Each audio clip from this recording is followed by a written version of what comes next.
melalui program ni kita dapat tengok Perdana Menteri kita dengan lebih dekat and jelas. Susah kita nak dapatkan momen-momen macam ni kat sini. So, korang kena datang sini tau. Program Madani Raya ini merupakan satu program yang baik.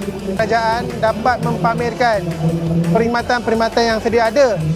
Sekurang-kurangnya perkhidmatan kerajaan ini kita dapat bawakan di tempat mereka yang paling dekat. Saya dapat menikmati banyak bantuan kerajaan lah, macam tukar helmet, bayar saman, tak payah pergi banyak-banyak cawangan, boleh semua dapat dekat sini. Saya harap rakyat Malaysia dapat lebih banyak join pada program-program macam ni kerana maklumat-maklumat banyak disalurkan pada waktu ni. Dan kita pun dapat tahu apa yang kerajaan cuba sampaikan pada kita rakyat Malaysia. Program ni saya kira wajar diteruskan untuk kita berikan pendedahan khususnya kepada murid supaya mereka dapat cinta akan negara dengan perkataan madani itu sendirilah.